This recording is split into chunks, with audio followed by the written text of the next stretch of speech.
Hello everyone, welcome back to my new another blog. আমার এই ব্লগে তোমাদের জানাই ওয়েলকাম। তো এই ব্লগটি হচ্ছে চড়ক পুজো ব্লগ। তো পুরো ব্লগটি দেখতে হলে আমার সাথে থাকো। তো হ্যাঁ, আমরা গিয়েছিলাম, আমি মানু দিদি লাড্ডু গিয়েছিলাম চড়ক পুজো দেখতে। আর এই পুজো হয়েছিল গোসাইপুরের চড়ক মাঠে, প্রতি বছরের ন্যায় এবছরও হয়েছিল।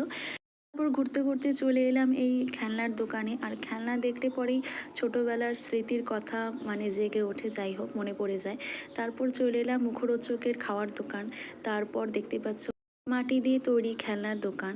তো তারপর দেখতেই পাচ্ছ এখানে পুজো নিয়মকানুন করে তৈরি হচ্ছিল পুজো। আর এই হলো সেই পুজোর জায়গা যেখানে চড়ক ঘোরানো হয় প্রতি বছরে না এবছরও।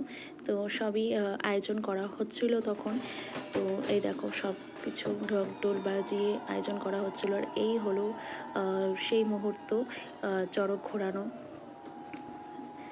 আর খুবই একটি বেদনাদায়ক হচ্ছে এই পুজো করা, ভগবানের কৃপা না থাকলে এটি সম্ভব হয় না। তো যাই হোক, পুজো করার পরে চলে এলাম একটু, চলো লাড্ডু হাই হ্যালো করে দিল। তো পুরো মেলাটি তোমাদের সাথে দেখাই, কী কী দোকান বসেছে চলো তাহলে তোমাদের সাথে শেয়ার করি। তো যাই হোক, পিছনে দেখতে পাচ্ছ বেলুন, আর বেলুন কিনেছিলাম বাট বাড়ি আস্তে আস্তে ফেটে গেছে।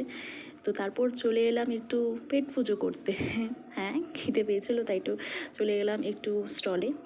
তো দেখো যে লাড্ডু দেখাচ্ছে তোমাদেরকে ট্রেন, হ্যাঁ কিনে দেওয়া হয়েছিলো, সেটাই তোমাদের সাথে শেয়ার করছে। তো নিয়ে নিলাম গরম গরম ঘুগনি। তো ঘুগনির টেস্টটাও মোটামুটি ভালোই লেগেছে। তো তারপর চলে এলাম একটু মোমো চাউমিনের দোকানে। তো চাউমিন খেলাম না, বাট মোমোটাই টেস্ট করলাম যেহেতু আমার ফেভারিট।